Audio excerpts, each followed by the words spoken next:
Let's see here. I came outside to blow a gasket. No, I'm happy for planet Earth and everybody that's on it right now, to be perfectly honest with you. It seems like one of the most beautiful things to experience, which it really is, how would you put this?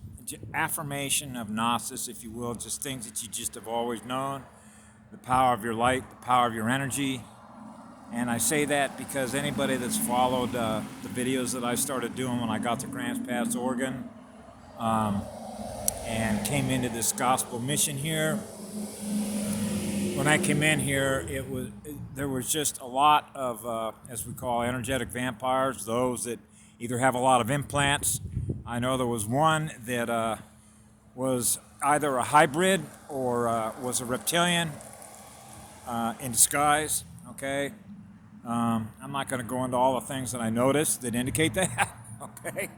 Things you just sort of know. They're always on the attack when they know that you come in and you bring a lot of light with you, because they know that you're running on a lot higher energy than they are, and they don't like it. So they're going to do everything they can to run you out. So you know that. So these are energy wars. Higher electrical density consciousness against lower electrical density consciousness. Those that are running on far more electrons. And that can really be measured in pH. So I call it acidic state of mind programming, because that's exactly what it is, which is a self-termination. Which means you're chronically ill or chronically in a diseased state because your cells are not happy and joyful. They're not running on enough juice. Power of the light. The magnetic circuits, or what's known as the magnetic moments, what you experienced in that moment.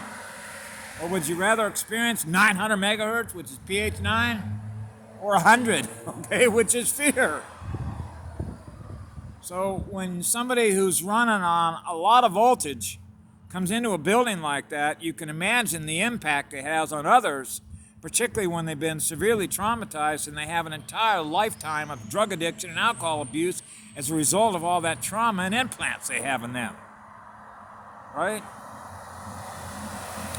So I had a situation, which is really probably what prompted me to even come on and do a video, because I don't do these until my intuition prompts me to do it, for reasons that we all know who live in the light, right? Which is unconditional love, which is unconditional energy, when I'm with children, because I normally work with children before they get hit with all the programming, is go look at the sun. What is that sun doing? It's pushing out some really powerful energy, isn't it? Well, guess what? That sun comes up, that sun goes down, that sun comes up, that sun goes down. And that's a lot of vitamin D3, isn't it? Well, you're getting all that energy for free. That's free energy. Well, that's what love is. Free energy. So that means that you don't have to give us a transaction. Okay? It's non-transactional. That sun is not running a cash register up there to say, you got to pay us. Tesla obviously knew that. So I've mentioned this before, and I'll say it again. Until they release free energy on this planet and this civilization, they are never going to advance. This isn't going to happen. Because you're going to always have differences between those that run love and service to others, which is free energy, and those that are service to self, which is, it's always about me. It's mine. Everything is mine. I want to accumulate more of this and more of this, more of this, because all of this material stuff has value. So I'm afraid of losing energy, because if I don't have all this stuff, I can't convert it into something of value, which is electrical currency in paper form. You lose density by getting rid of all that stuff, which is why I live out of a backpack. A native Indian knows how to live on planet Earth, trust me. So what happened today was what prompted me to do this, and that was when I'm working with several people that are in here that are awake. They're in the process of recovering soul fragments, parts of them that have been ripped off, okay, if you will, and used to run other stuff and feed other stuff. okay, and how to recover, how to self-empower, reclaim themselves, their sovereign spiritual power, okay, get back their energy, okay. So I had a situation today because I spoon feed a lot of this stuff because it's easy to work with children because they pick up on it so fast, okay? But when you're dealing with somebody that's trying to recover so much of what they've lost and so much of the programming that's held in memory that they know that's holding their mind's energy captive, that's the point. Their mind's energy's been held captive in unconscious memory to a program that doesn't serve them, okay? When they realize that, they want to get rid of that to free themselves of that programming of what's in memory. So that's what I'm doing now. I'm working with a couple other guys, which is basically deprogramming yourself. And the easiest way to do that is to boost your pH and go hang out with Mama Earth. Okay? And start loving yourself again. And that is proven by how well you take care of yourself. By knowing these things. It's sort of like what Dr. Robert Young said this morning when I got a post from him about the disease that we suffer, and I've said this myself in many of my videos, is self-inflicted. The problem with that, and I went through an entire analysis on that one night on the north shore of the Hamakua Coast on the Big Island of Hawaii, and I had a visit by some big brothers and sisters in spirit who came to hear me out. And that was that a lot of these beings, as a result of what's in their memory to run acidic state of mind programming, which is parasitic in nature, had no idea what was being done to them. And just didn't know. So it's like holding something accountable for their behavior from something that they had no idea what they were even dealing with. So it's one thing if you start out as a child, for example, and I tell you, well, you know, you're going to go into planet Earth, for example, and by the way, when you get there, you're going to be hitting a spiritual battlefield in which technologies are going to exist there, the likes of which you might see in a real Star Wars. Okay? So you have to have certain knowledge, what we call Gnosis, ancient spiritual knowledge, about how to fight a spiritual war. Okay? So just like I've said many times, when I read my first newspaper, my circuits were up and running. And I realized that my energy was immediately being drained just by reading a newspaper. So you acknowledge, obviously, you're in an energy war between the energy that represents your frequency identity, the energy that you normally run at, okay, where you're in a state of peace, you're in a state of harmony, you're flowing with the waves. The waves are in harmony, right? So you run at a certain frequency, energy that you love to be, which is what love is. I love energy that's a lot higher than that, okay? But you know how to self-tune, maintain the peace and the harmony, or a delta state, if you will, but you know how to sort of master the different waves that exist in which to what? Navigate yourself through an enemy battlefield, because that's what it is. It's a battlefield in which they want to control everything that you are as a slave race. That's the bottom line. So that's ending. So this afternoon, one of the guys that I worked with, he doesn't have a lot of money. He tried to kill himself about a year ago in Las Vegas. Used a lot of meth, used a lot of crack, and so I told him about Himalayan salt and water to get his pH up. So he was short on money, couldn't afford it. I happen to have a gallon of it. That's my personal water. So what I wanted to make him understand is the things that I share with him and I give to him, I do that out of the love in my heart, which is unconditional, because as soon as you give something to somebody, which is called gifting, it's gone. You go on to the next thought, okay, which means you just automatically are in a mode of love and service to others, which is unconditional, because you've learned somewhere in time how it works. The more energy you're giving away, the more energy you keep giving back, which means the faster that you go in and you love that energy.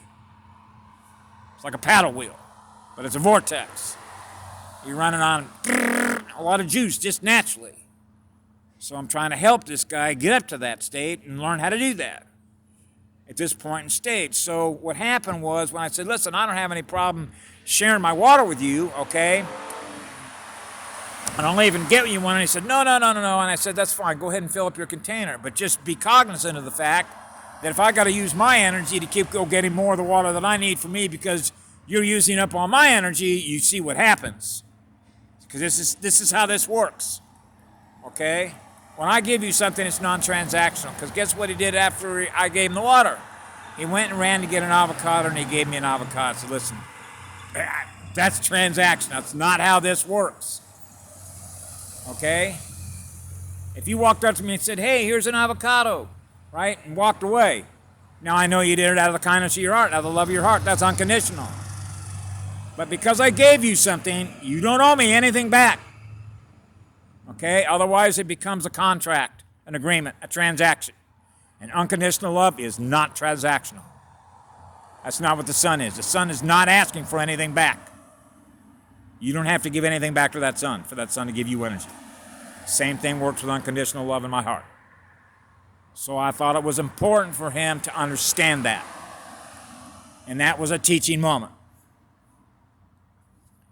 So he understood that and gave me a smile, and he understood.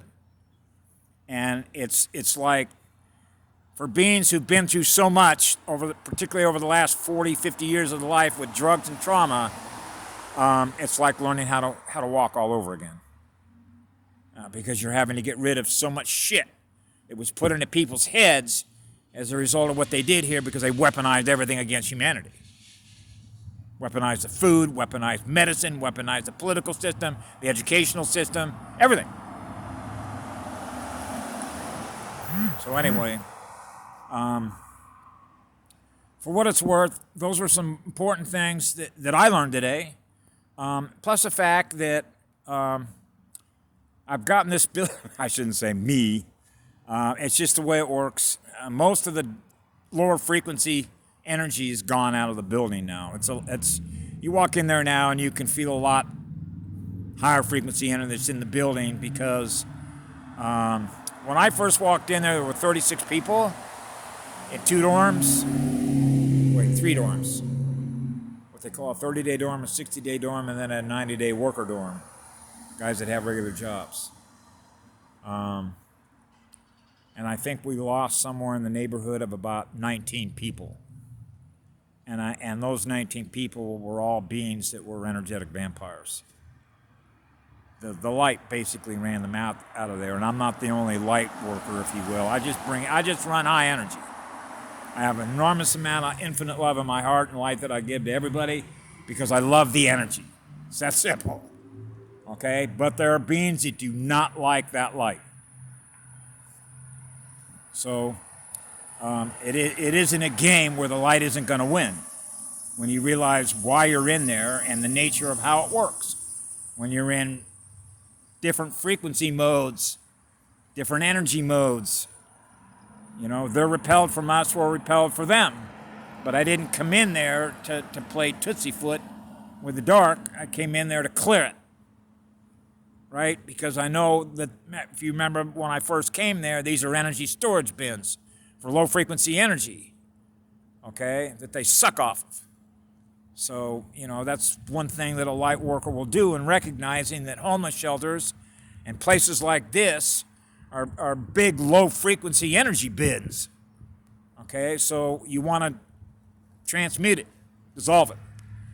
Bring higher density consciousness in there, and for those that are beginning to wake up when they realize the light is now in there, that helps them and assists them to raise their state of awareness, and that's the nature of who we are and the work that we do, right? So that's another